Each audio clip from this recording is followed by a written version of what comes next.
Hi, I'm Mary. If you're a single Christian woman over the age of 40, you love God, but maybe you don't really love being single, this is for you. Today, I want to talk about how to handle disappointment when life doesn't go how you planned.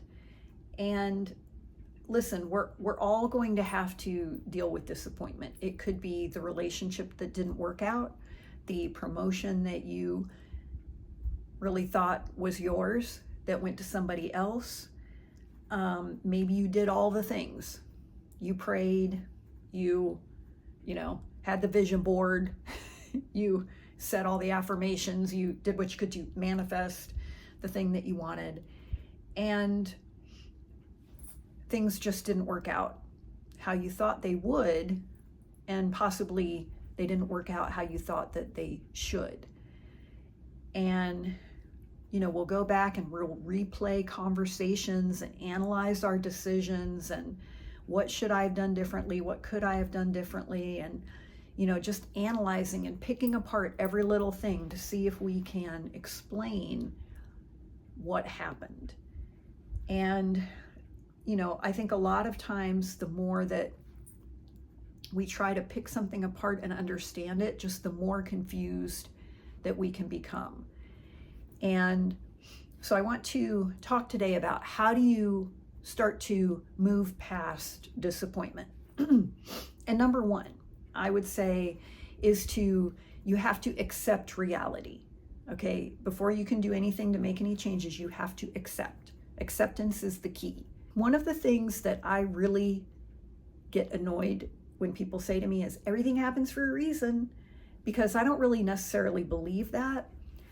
What I do believe is that God can use anything in our life for our good. I also believe nothing takes God by surprise. But we're in a broken and sinful world, and sometimes the things that happen are the consequence of someone else's behavior. It could be a consequence of our behavior, but it could also be a consequence of somebody else's behavior. And a lot of times, what helps me is if I can start to get my head wrapped around,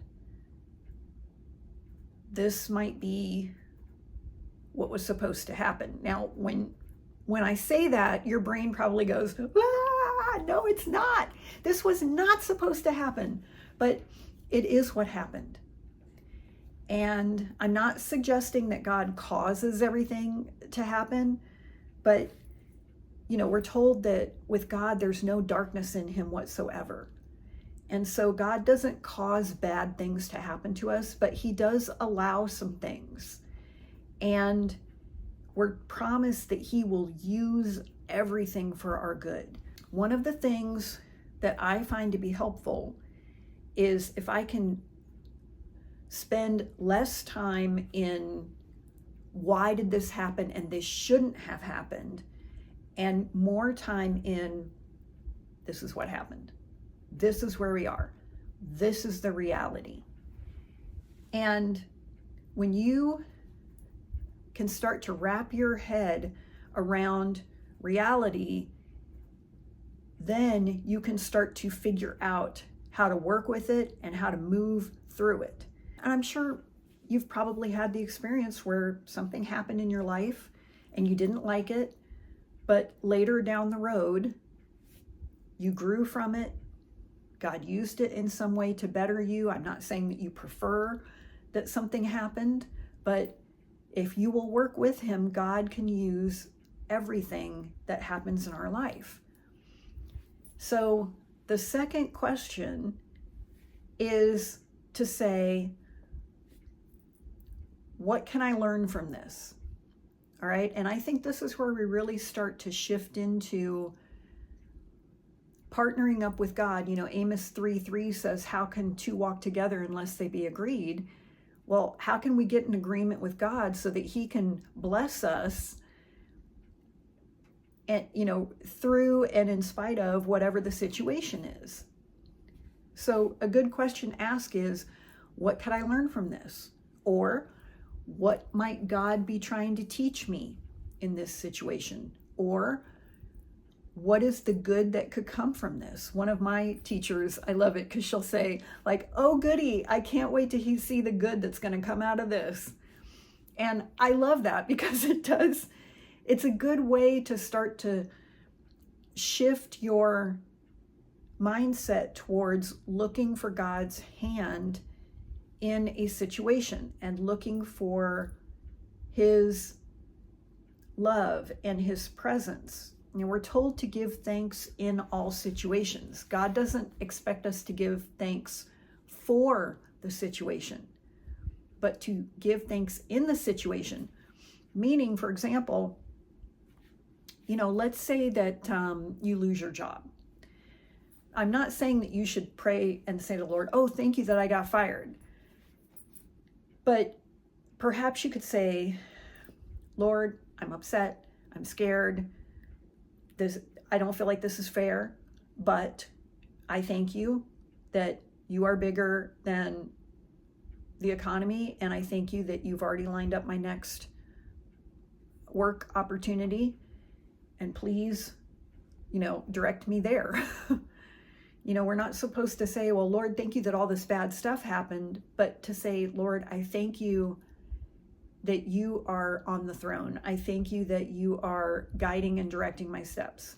I'm not suggesting that every single thing that happens to us has a lesson. Again, I think a lot of times we want to over spiritualize everything, like, well, why did that happen? And, I don't really know if that's productive, but I do think, like I said, that we can look at any situation and say, what might God use this for?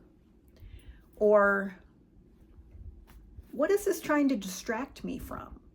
Sometimes things happen and it's a way for possibly Satan, or more likely our own brain, to distract us from doing the thing that God is leading us to do.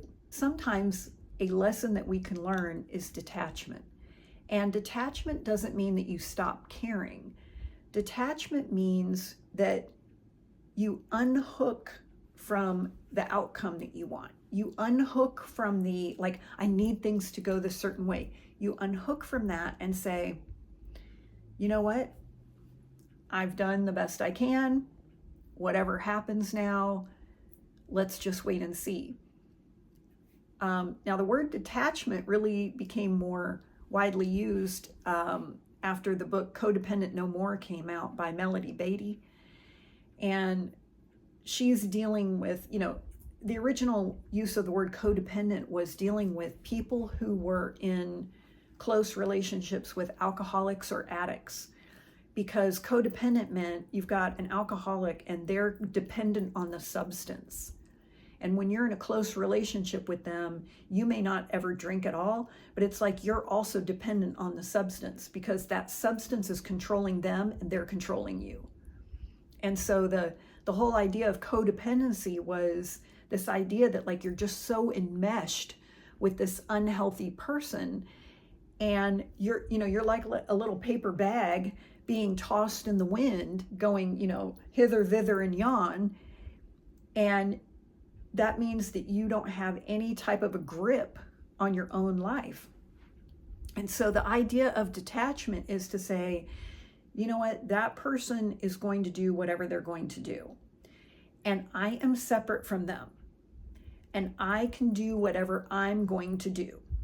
Okay, now we don't have to figure out what that's going to be if we are in a relationship with the Lord, because he can give us guidance and direction. But that doesn't mean the other person is going to do what you want them to do. That's the idea of detachment, is to say, you know what? I've done everything I can do. I don't know what's going to happen in this situation, but Lord, I love you. I trust you. I know that you're with me.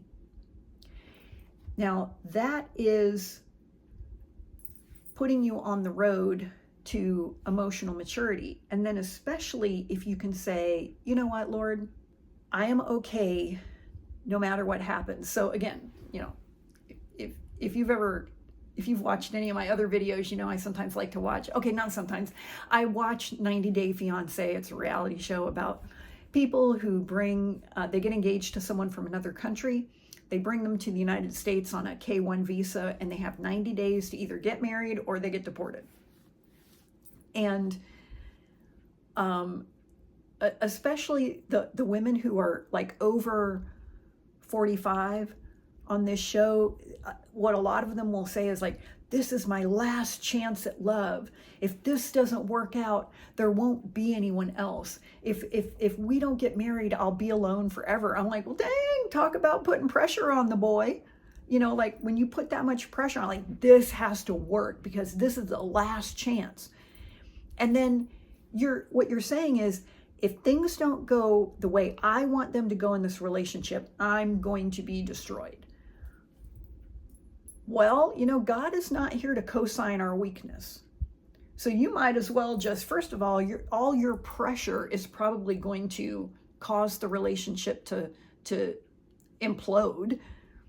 But also, why would God let you have that thing that you say, I have to have this or I won't be okay? Because that's an idol. Okay? God is not going to allow you to have something that you need more than you need him. So when you get to the point where you say, I really want this, but if this doesn't happen, then okay. And I'll tell you, you know, for me personally, maybe I've just been through enough bad relationship decisions where I'm at the point now where I say, Lord, I really do want a Boaz. I really do want a man in my life. But if you don't send him, I don't want him. Because I've been around and around that mountain enough times. I really don't need to do it again. Lord, if he's not from you, then okay. I would prefer that you send someone, but you may not. And I will be satisfied with whatever you think is best for me.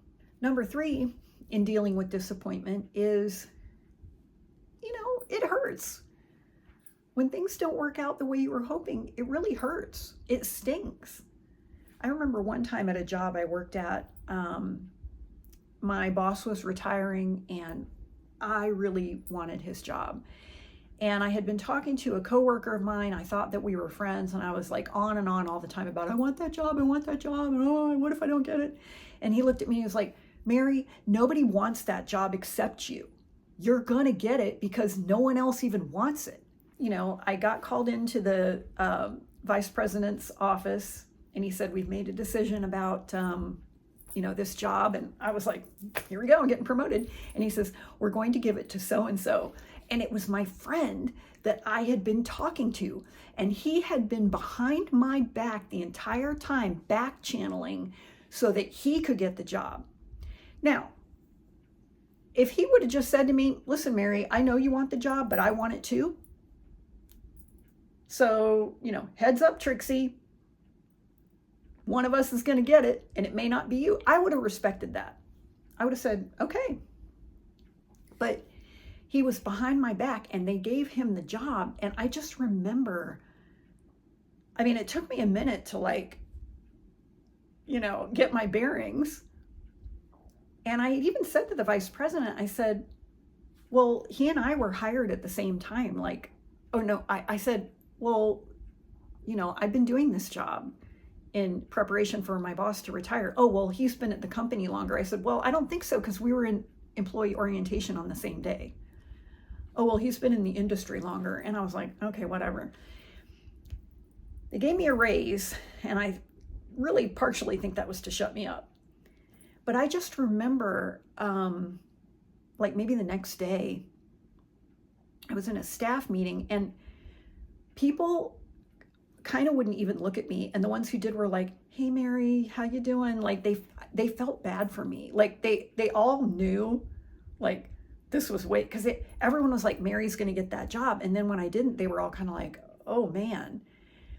And I just remember sitting in that meeting feeling humiliated and looking around the table and even feeling paranoid. Like, which one of these people knew what was happening and supported it, you know? So, you know, it really hurts when you are disappointed because something didn't work out the way you hoped it would. And I think we don't want to bright side ourselves. Sometimes it's called spiritual bypassing, where we just say, okay, praise the Lord, everything's fine. I remember one of my friends one time, when she hit menopause, and she said, I went to my doctor today and he told me, that's it. No children, no childbearing. And she'd never had a child and she always wanted one. And I could see the tears started to well up, and I was like, I'm so sorry. And she goes, no, it's fine, it's fine. And I was like, well, it's really not fine. And, when you think about, like, if you scraped your knee when you were a child, hopefully mom or dad, somebody, babysitter, they were like, oh, honey, come here. And they cleaned it up and they put a Band-Aid on it and gave you a kiss. And, a lot of times we sort of want to just skip that part of like, well, this is what was supposed to happen and I should just be fine with it. Well, no, it's okay if we're disappointed and hurt. Now, you don't want to wallow there and linger there and stay there for weeks, months, and years. But it's okay to say, you know what, this hurts and I need a little bit of time to get over this in a healthy way. Not to avoid going through the pain, but to go through it in a healthy way so that you can get to the other side of it. Okay, that's the point. The goal isn't to avoid disappointment in life. That's not possible. The goal is to have what I call a faster bounce back rate. So that when you're disappointed, when you get knocked off your square, you don't spend 6 months wallowing. Maybe next time it's 2 months, and then it's 6 weeks, and then it's 3 weeks. That every time you go through a disappointment, you get back on your square more quickly.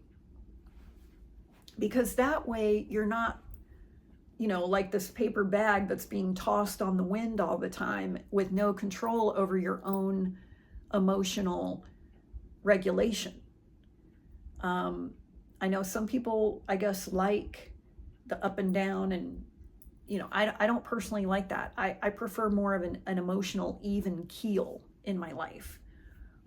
And the way that we get that is by rooting and grounding in God and trusting that no matter what happens in life, that he's going to use it for good. I mean, I think about Joseph, and, first of all, his brothers were going to kill him.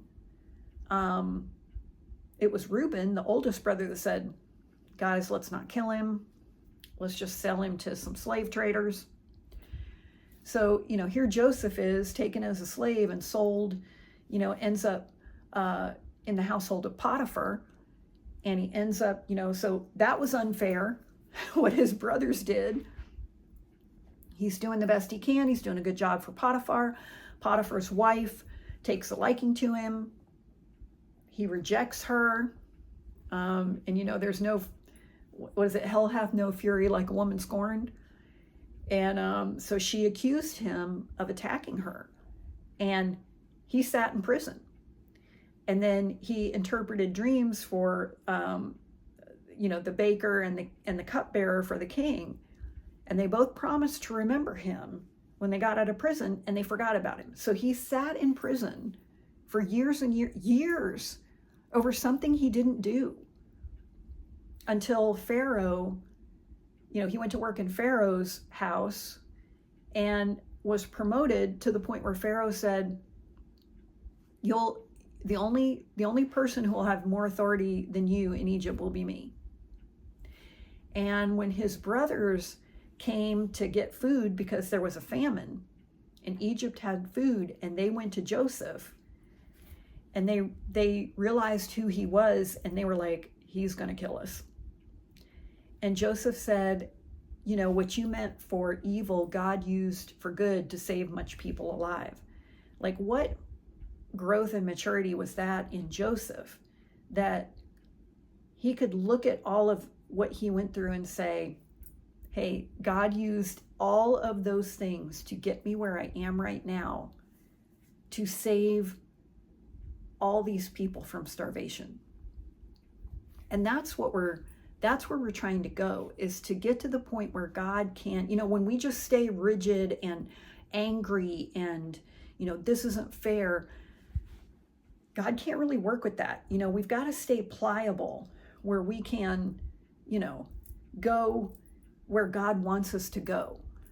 And there's a line in, I want to say it's in Psalm, I can't remember, where it says when Joseph was in prison and, the iron, his soul went into the iron. And sometimes I wonder if that is referring to that hardness and that rigidity of like, this isn't fair and why is this happening to me?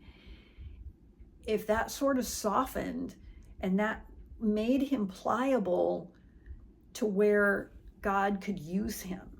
Because if he had gone in front of Pharaoh angry, Pharaoh would have picked up on that. Pharaoh, he wouldn't have been in a clean place to really hear from God.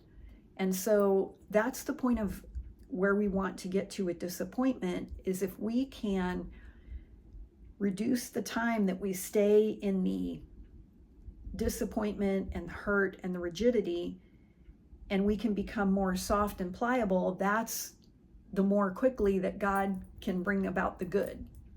Okay, but we have to work with him for it. Now that can be really hard to do when you feel heartbroken and when you really feel like something has happened that has hurt you deeply. And so I want to offer you my totally free training. It's called the ABCs of Healing. It's how to get over heartbreak. It's underneath this video, or if you're listening to the podcast, it's in the show notes. It's totally free. You can just click and get it. And I want to thank you for joining me today, and I hope you have a wonderful rest of your day.